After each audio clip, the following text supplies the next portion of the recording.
Alô amigos, alô turma, um grande abraço, um abraço gigante a todos vocês ligados aqui no canal Atenção Vascaínos, nesse domingo, dia 24 de abril de 2022. É o nosso Boletim AV, hoje comigo, matando no peito e rolando a bola. Peço a você que dê uma curtida nesse vídeo. Você curtindo, o YouTube recomenda para mais vascaínos. Mais gente vai ver esse vídeo, vai ter mais informações. Peço a você também que pegue o link e compartilhe aí pelos seus grupos de WhatsApp, de Telegram, de Facebook, avisando que a gente está no ar com o Boletim AV nesse domingão. Quero dar um recado importante para você que ainda não é membro do canal Atenção Vascaínos. Primeiro, se você é inscrito, você deve acionar o sininho das notificações. Se você está vendo esse vídeo e não é inscrito, seja inscrito. E em sendo inscrito, seja membro. Você pode participar de lives com a gente, como por exemplo o pessoal do grupo do Telegram. Grande abraço a todos vocês. Participam do Arquibancada do AV. Também tem a galera que participa do grupo de WhatsApp animadíssimo, de pré e pós-jogo, como foi na última sexta-feira, o nosso Dave e Noé, direto de Nagoya, lá no Japão. A gente ouve o mundo inteiro através do canal Atenção Vascaínos. É muito legal a sua participação. Bom, o Vasco vive um momento muito difícil, torcedor, muito complicado, um momento de dúvidas. A delegação que empatou na última sexta-feira um jogo horroroso contra a Chapecoense voltou ao Rio de Janeiro ontem. Aquele receio, aquele medinho, né, aquela preocupação, porque na ida já houve aquele problemaço com a torcida que foi cobrar da delegação, especificamente do técnico Zé Ricardo, do gerente executivo Carlos Brasil e do meia Nenê. Preocupação para a volta. Afinal, o resultado não foi bom. O Vasco empatou fora de casa, poderia até ser um bom resultado, dependendo do desempenho no campeonato. Mas é o pior início de Série B do Vasco da Gama. Jogando mal, jogando partidas sem nenhum aspecto de convencimento para o seu torcedor, e aí a preocupação.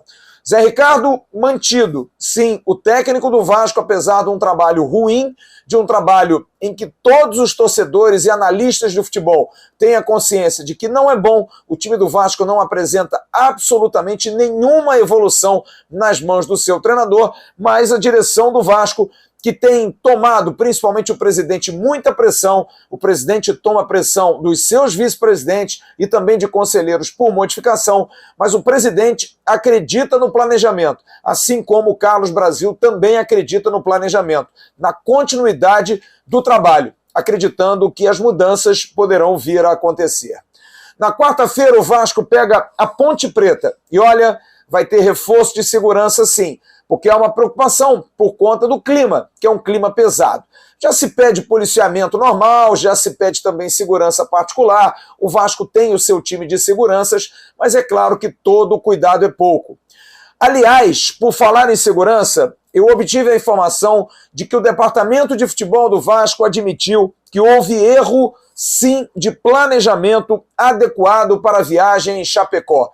Houve um erro de levar apenas um segurança. É isso, está confirmado. O Vasco viajou com apenas um segurança para Chapecó. Além disso, houve um erro no aeroporto de não esperar o policiamento, que poderia, de repente, fazer, porque há policiamento no aeroporto internacional do Rio de Janeiro, para fazer ali um cordão de isolamento e evitar aquela situação. Mas vai ser apurado internamente de onde veio esse erro. A logística do Vasco vai ser cobrada, porque realmente foi algo inadmissível. Venda de ingressos começa nessa segunda-feira. E a expectativa é de pouco público, sim. O torcedor está muito chateado, o torcedor está muito descrente, mas aquele que for a São Januário, há uma certeza, vai ser um torcedor cheio de vontade de cobrar e com todo o direito. Afinal, o time não vem dando alegria e, principalmente, nesse momento mais recente, nenhum tipo de confiança. Zé Ricardo até pediu, depois do jogo da última sexta-feira, na entrevista coletiva, apoio do torcedor. Mas ele sabe também que o termômetro é dentro de campo. O time precisa corresponder para o torcedor vir junto. O Vasco é o 14º colocado nesse domingo, em função dos resultados da rodada. O Vasco pode, inclusive, cair mais uma posição, dependendo do jogo que vai acontecer hoje à tarde, entre Náutico e Operário no Estádio dos Aflitos em Recife. O Náutico é o lanterna com 2 pontos ganhos. Se vencer, vai a 5 e passa o Vasco, e o Vasco desce para 15º. Aliás, vamos ver aí a tabela. O Vasco da Gama é o 14º colocado com 3 pontos ganhos, 3 empates, a pior campanha do Vasco em Série B. A Ponte Preta venceu o CRB, que a gente não conseguiu vencer, e pulou na frente. Está aí a Ponte Preta, que não vencia há 10 jogos. Esse é o adversário que nós vamos enfrentar na próxima quarta-feira. O Bahia é o líder com 7 pontos. O Ituano, que vinha de um empate na sua estreia em Chapecó em 1-1, sofreu o gol de empate aos 90 minutos, conseguiu uma vitória muito boa em cima do Vila Nova. Aliás, o Vila e o CRB, nossos adversários nas 2 primeiras rodadas, estão na zona de rebaixamento. É uma campanha muito pífia de um time que não está mostrando muita fortaleza, muita capacidade de reação. Novidades para quarta-feira? Olha, particularmente, ninguém está acreditando. A única novidade, quase certa, é a estreia do chileno Carlito Palacios, que está sendo preparado para esse jogo, sendo criada uma grande expectativa em cima de um jogador que jogou 29 minutos apenas no Internacional na temporada 2022. Mas Palacios vem treinando, vem demonstrando desenvoltura, está num ritmo bom de treinamentos, mas treino é treino, jogo é jogo. Se ele vai começar jogando, ninguém sabe. O Zé Ricardo surpreende a cada rodada. Pode ser que ele comece jogando, mas a maior tendência é que ele fique no banco de reservas. Novas mudanças? Ninguém acredita. Eric pode ser mantido. É um jogador que agradou. Fez um bom primeiro tempo, apesar de ter perdido um gol incrível, mas é um jogador que mostrou muita disposição, voltando para marcar, chegando na frente. Não há novas expectativas em relação a mexidas, por conta exatamente isso, do pragmatismo do técnico Zé Ricardo. Acuado, inseguro, mas respaldado. Eu ontem mandei mensagem para o presidente Jorge Salgado para saber da posição do presidente e também para o Carlos Brasil, e não tive respostas. Mas apurei com outras pessoas que há sim um diagnóstico. Gente do departamento de futebol admitindo que alguns jogadores precisam entregar mais. Mas esse era um risco calculado em um elenco formado com correria e sem classificar muito alto, prateleira alta. Foi-se colocado um parâmetro de prateleira baixa, prateleira média. A ordem era inicialmente do presidente do Vasco desfazer dos jogadores de 2021. Só o Léo Matos ficou. Aliás, abrindo um parênteses, sobre Léo Matos não estar viajando, a informação é a seguinte: ele não viaja por opção única do técnico Zé Ricardo. Léo Matos não tem nenhum problema, nem médico, nem físico e nem de indisciplina. Tem uma relação cordial com o Zé Ricardo, mas está sendo sistematicamente cortado da delegação. A montagem do elenco foi feita na pressa e começou tarde. Para você ter uma ideia, a informação que eu tive, que o primeiro jogador que o Vasco tentou contratar foi o atacante Edu, mas já era tarde. Edu já havia fechado com o Cruzeiro. E com orçamento pequeno, investimento zero, além de muitos nãos, por conta de um passado de mal pagador que o Vasco teve, foi montado esse elenco. Há sim uma preocupação interna quanto, novamente, aos jovens do Vasco, que não estão num grupo que tenha qualidade, num grupo estruturado, equilibrado, e que podem ser definitivamente queimados. E aí entram jogadores já que estão praticamente há 2, 3 anos atuando, como Gabriel Peck, por exemplo, que precisa mostrar serviço. Figueiredo está começando a entrar. Vinícius está entrando desde 2020 e não conseguem mostrar serviço. Da mesma forma também que o Riquelme. A pressão interna é enorme, todos sabem disso, mas há de se conseguir resultados. Vai se dar apoio aos funcionários, aos jogadores e vai se seguir o planejamento.